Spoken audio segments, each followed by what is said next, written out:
Hey guys, it's flea market season here in New England, and by the time you watch this, I will have gone to no less than 6 flea markets in 2 weeks.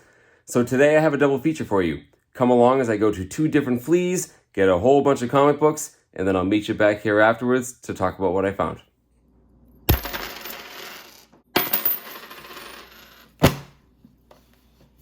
Hey guys, Mike here from Lunch Money Comics. It's kind of dark outside because it's really early in the morning. I'm headed to a flea market about 45 minutes from my house. I've never been there before, but it's a pretty good sized one. No idea if they have comic books, but we're gonna find out. And you know what they say, the early bird gets the comics. See you there.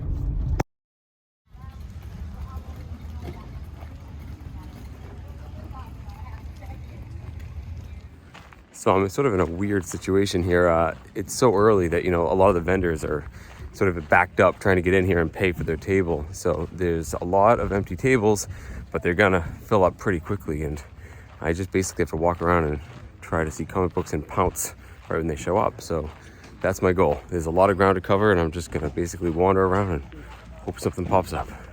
Something to be said about being early, but I might be a little too early.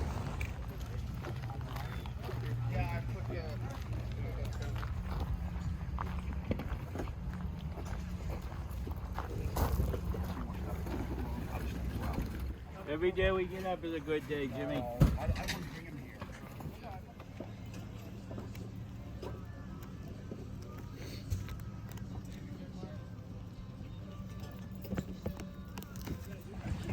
right, I found my first box of comic books. It's still pretty early, but those comics were trashed and kind of damp. So let's keep looking.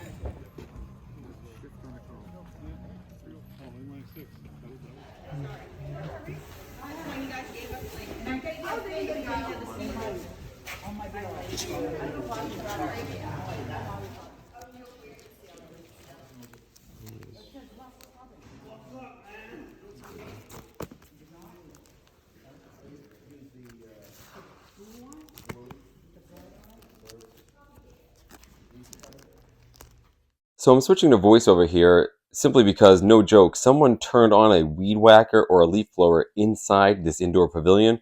It was incredibly loud. I was having a nice conversation with this man, about comic books, and it was just drowning us out. So this guy, David, had a deal with the owners of the flea market to have his stuff permanently set up indoors simply because of the weight of the long boxes. It's just not feasible for him to, move them back and forth. And he had pretty decent stuff. You see here, a whole bunch of Secret Wars. He had those Death of Elektra, 3 copies of them. But all his prices were a little high. I jumped back to the X books, which are usually my favorites. And there were a lot here that were interesting, but I owned most of them. And even the ones I didn't own, they were a tiny bit high. You can see here the first appearance of Jubilee. We have the first appearance of Baby Cable. So I went back to this one here. It's one I definitely did not have, but really wanted for my personal collection. So I bought it, and I'll tell you all about it later. Okay, yeah, I found a comic book dealer inside that sort of pavilion here. And a wonderful man named David. Had a great conversation with him about just comics in general.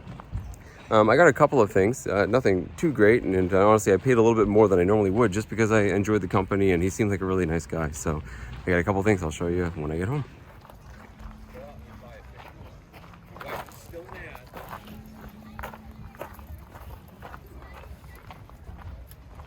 All right, this flea market's really starting to fill in now. I've been here about an hour and I'm probably gonna save myself an hour of sleep, but yeah, no, it's getting there. I still haven't found much comic books, but still looking. Oh, I spotted some comics from across the flea market. Let's see what we got here. So this guy had a whole bunch of short boxes, and there wasn't much in there of interest to me. But on the back table, he had a stack of comics, and this was on top.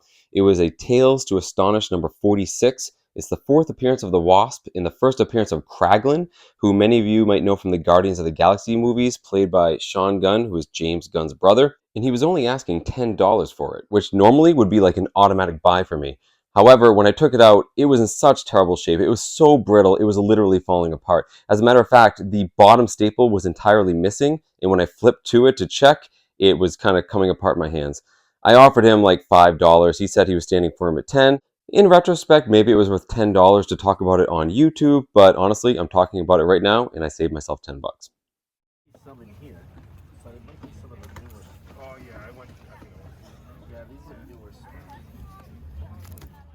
So this gentleman had a box full of these small DC superhero books. They were like anthologies of older, already printed comics.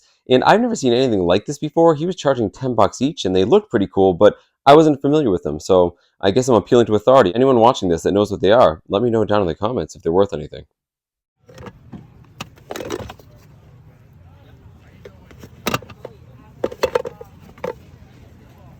Actually, for the Civil War is a consecutive serial number. Oh, no, very nice. I had that.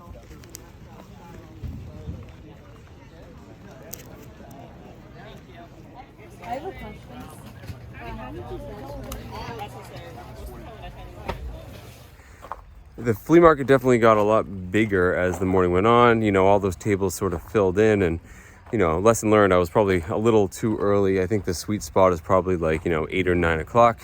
There wasn't a ton of comic books there. The ones I did see either were not very good, or they were overpriced, or both. So I got a couple, but luckily there is a whole bunch more flea markets coming up, and I expect to have much better luck at those. So. I just got off of work and I'm going to yet another flea market. It's actually my second of 3 flea markets this week. Now, I'm really lucky in that I live 2 towns away from Broomfield, Massachusetts, which sports the largest outdoor antique flea market in the country. And these flea markets happen 3 times a year. And it just so happens that the week before these flea markets happen, there's a pre-flea market just down the street for any vendors who want to get a head start. So that's where I'm heading today. I know they've had comic books there in the past, and I'm really excited to see what I can find. See you there. Okay, flea market number 2. Here we come.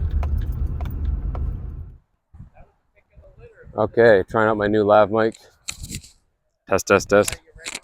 Let's see if it works. Yeah, there's a lot of people here, way more than I usually expect to see. There's a lot of vendors, and there's a ton of people already picking through. So let's see what we can find.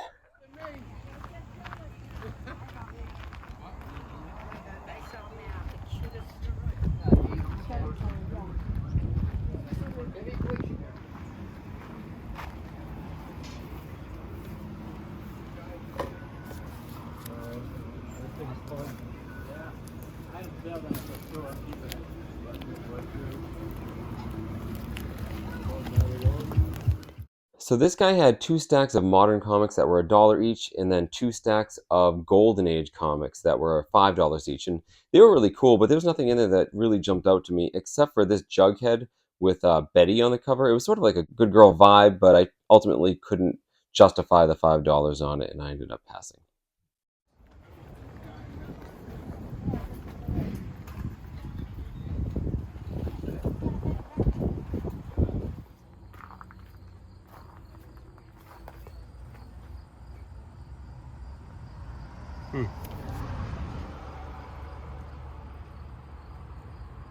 Interesting.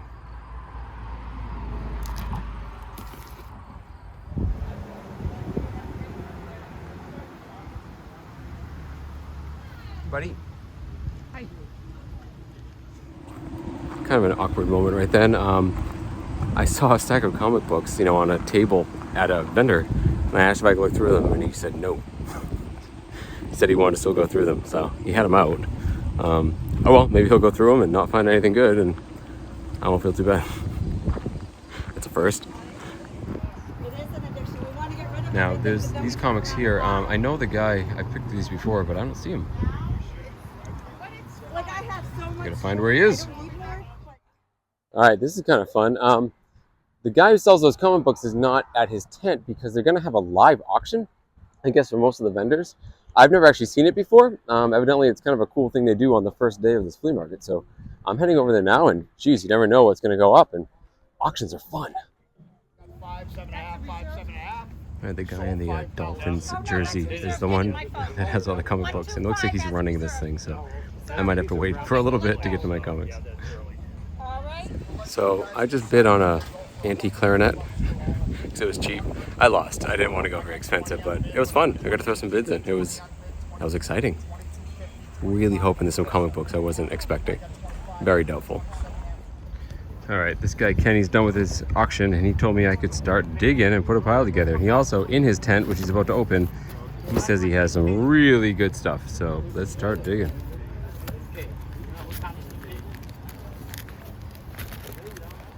Lots of Defenders here.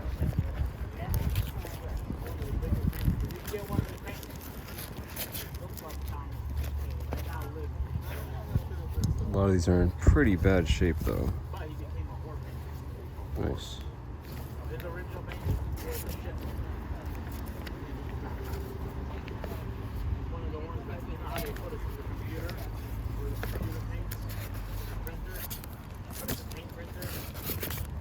Like these old Doctor Stranges.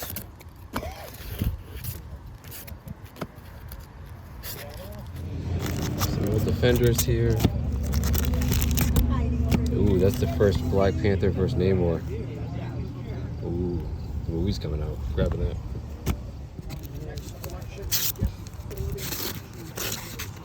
I do like these old war comics, but this one's really filthy.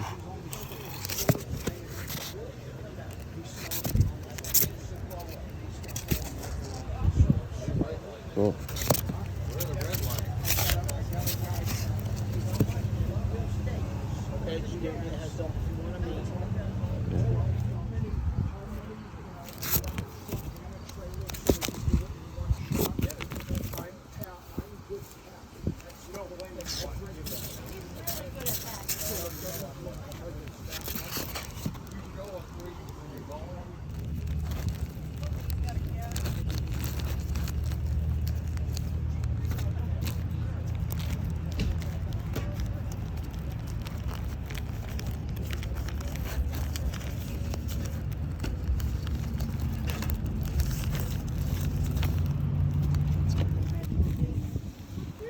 Oh, that's a bummer. Look at that. You got on FaceTime? Very cool display. So $20 for all of them? Yeah. Hey, that's a great deal. Thanks, Kenny. Appreciate it. Yep. How you doing, Broomfield? Okay, so it took me a while to wait for the auction to be over for that guy to come back and open up his booth. But he had some pretty awesome stuff in those boxes. I did go through all of them. There's a lot of old stuff. I don't know what it is. So again, you got to know your keys, guys. However, I got to the last couple short boxes and got a whole bunch of really good stuff. And I ended up paying $20 for what looks like 10 or 12 comic books. All of them are keys. So I'm pretty excited. I'll show you guys back at the house. So there you go, guys. 2 flea markets, the first 2 of many to come. Pretty good sized haul of comic books. But first, if you're in the New England area and you're interested in going to either one of these flea markets, I'll make sure to put a link to their websites down in the description so you can check them out for yourselves. So the first flea market I went to was the Rieta Flea Market in Hubbardston, Massachusetts. And you can see from the footage, I was there probably a little too early, and also the weather was a little spotty, and I think it kept some people away. But they have a huge amount of land there, and I could see that on like a really nice summer day. That must just be a massive flea market.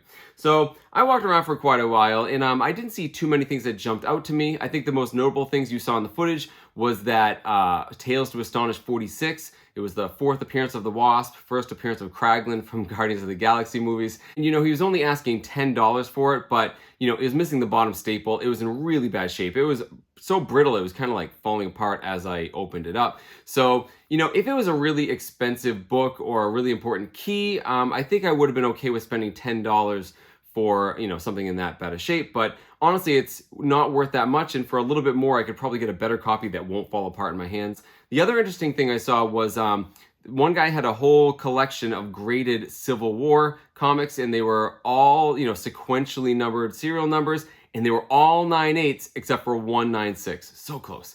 And he was selling them all, actually, I think at a pretty good price. I think it was $800 for all of them, but he was asking $600.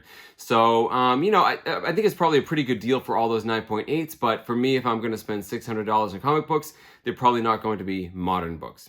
But there was this one vendor, David, who was set up inside the pavilion, and he had a whole bunch of long boxes in there full of some pretty good stuff. And I just had a great conversation with this guy. You know, he was telling me about how he got into comic books as a kid. You know, his mom bought him comic books. You know, anyone who likes comics, you know, you guys know how we like to have these conversations. You know, everyone sort of has a similar story of how they first got into it as a kid. You know, his comics are pretty good. They were a little high priced, at least for a flea market. He was closer to retail, I think. You know, I don't feel like I was getting too many good deals. But I did get 2 comic books, and the first one here is one I got for my son, Daredevil number 249. This depicts a battle between Wolverine and Daredevil. My son saw this recently at a comic shop and expressed some interest at the cool cover, and we didn't get it at the time, so I was happy to pick it up for him now. Not a key, just a cool comic book with 2 cool characters. The other comic book I found that I really couldn't live without was this. This is the Uncanny XMen number 171. This is from 1983, written by Chris Claremont. And I love the X-Men, and I especially like collecting the first appearances of X-Men. But I also like collecting the comics when they first joined the team. So I recently picked up, you know, when Psylocke joins the team and when Longshot joins the team in the early 80s. And this is when Rogue joins the team. I didn't have it already. I had to have it. It goes along with the first appearance of Rogue that I have. And for these 2 comics, you know, he had you know, it was probably like $26 was the sticker price. I got them for $20 total. Again, you know, even that I feel like is a little bit too much money for what they are, but certainly for this one, for a personal collection comic book that's going to go in the box and stay there forever, I guess I don't mind paying for that. And again, the conversation was good, and I felt like I was helping him out a bit.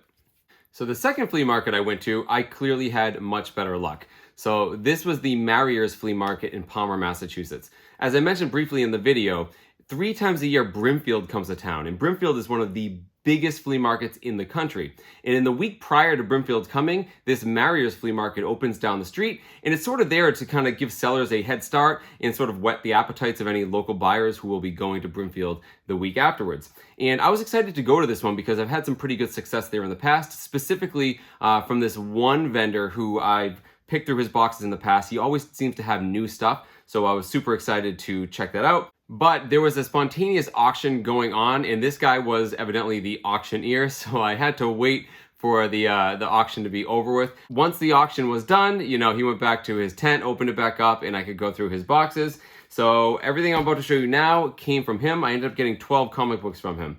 So first up, I have a couple of comics that I just got because they're cool covers. They're both Marvel Tales featuring Spider-Man. So we have number 264 and number 108. These are all reprints of older Spider-Man stories. So this one here is a reprint of The Amazing Spider-Man Annual number 5, where Peter Parker sort of finds out about what happened to his parents from the Red Skull.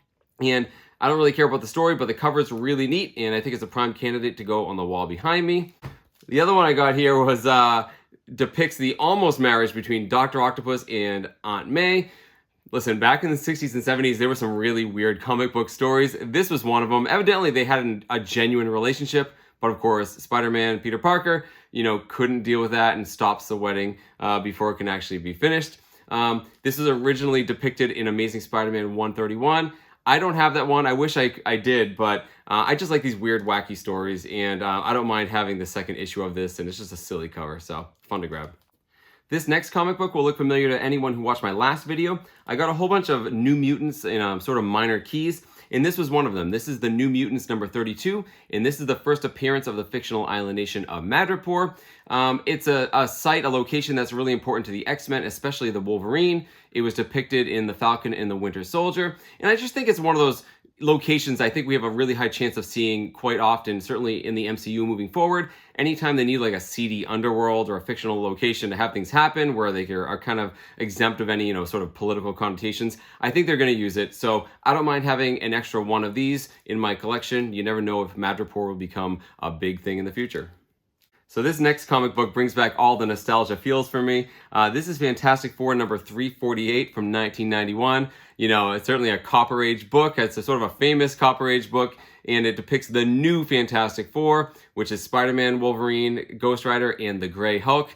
I had this comic book when I was a kid. I also have the rookie card of this team in the Marvel trading set. And yeah, it's a really cool comic book. I really like this iteration of the team, although they were not around for very long. The story behind it, I think, is, you know, some Skrulls fake the Fantastic Four's, deaths. There's a Skrull impersonating Sue Storm, tries to get these guys to go find some MacGuffin for her or something.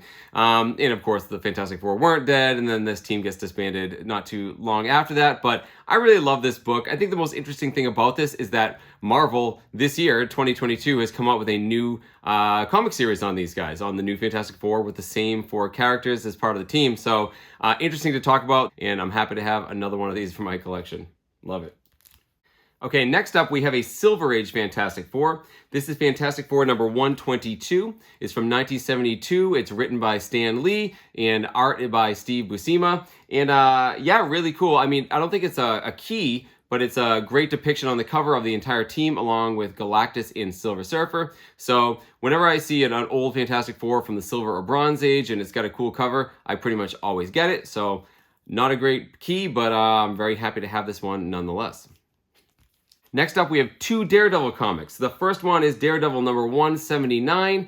This is written and drawn by Frank Miller, a very iconic Frank Miller cover, and this is during his legendary run on Daredevil in the early 80s. Of course, he created Elektra here on the cover, and she's skewering Daredevil's cowl with her sai.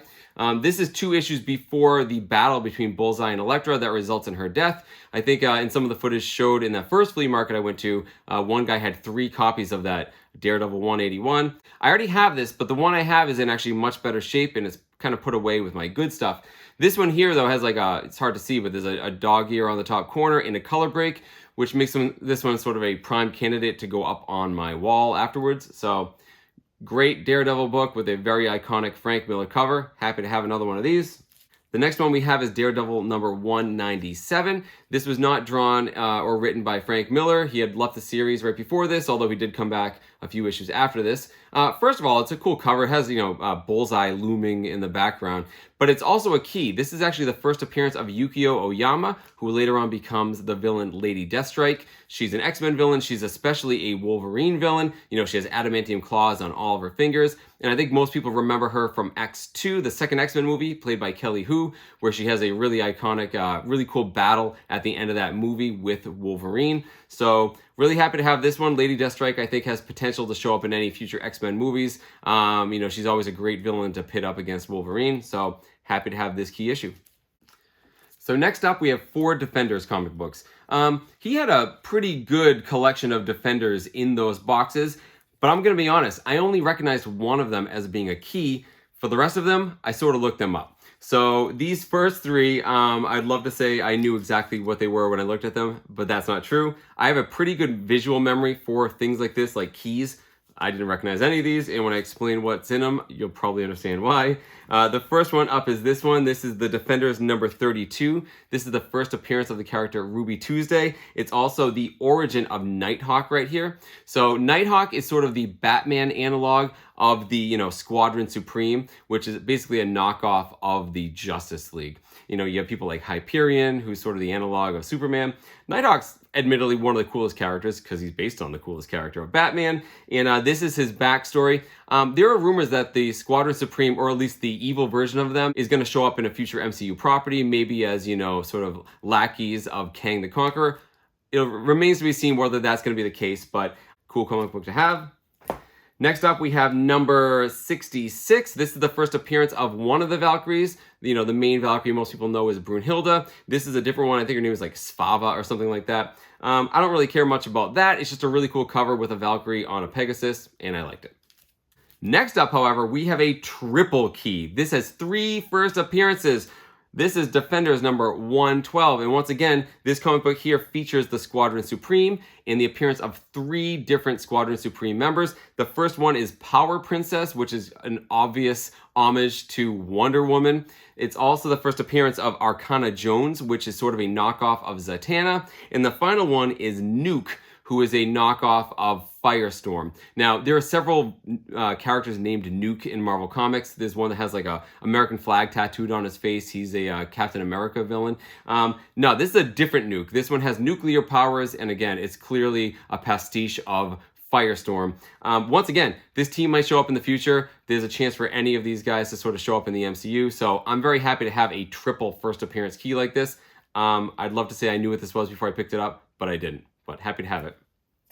But this one, I knew immediately when I saw it what it was. This is the Defenders number 84, and this is the first battle between Namor and Black Panther. Now, obviously, this is sort of a big comic book right now because Wakanda Forever is coming out, and everyone expects to see the fight between Namor and one iteration of the Black Panther, although we don't know who's going to be in the suit.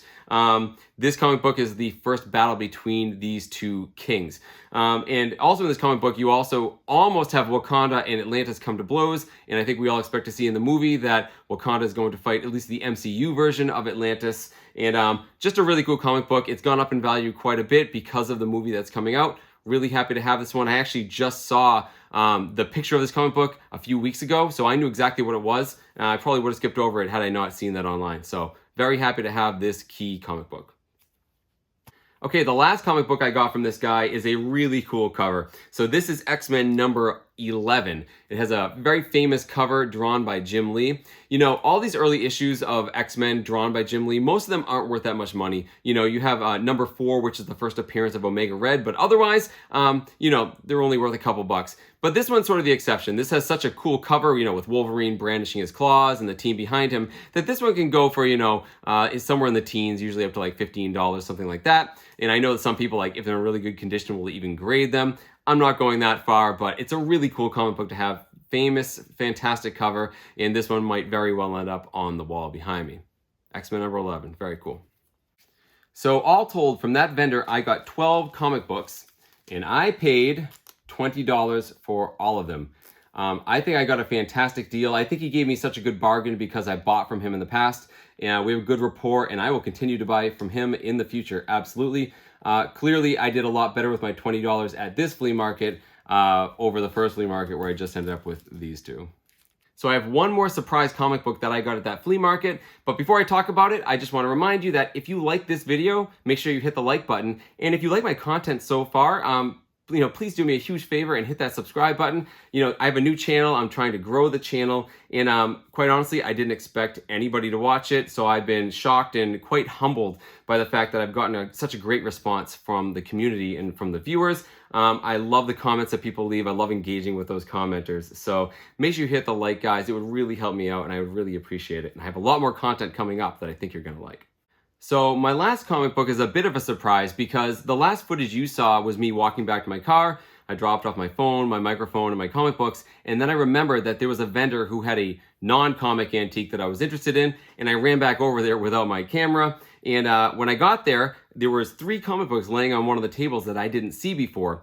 2 of them were just, you know, not even bagged. It was like a Conan and a modern book. But the third one was in a bag and a board, and I recognized it immediately. I asked him how much it was. He said $10. I took it out, looked at it. There was some staining on the back. I offered $8, and he said, yeah.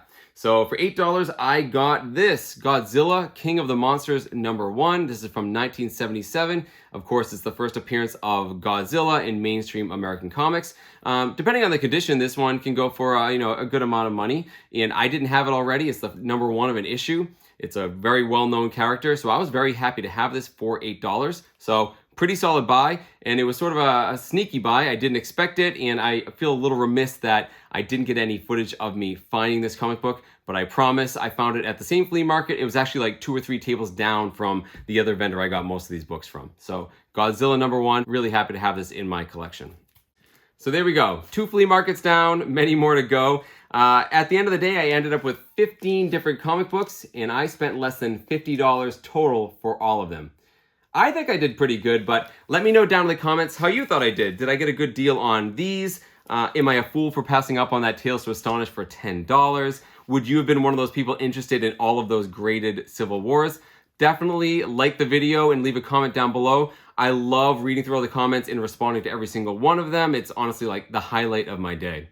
So this has been Lunch Money Comics, guys. Thank you so much for watching and for your support. Make sure you hit that subscribe button, and I'll see you in the next video.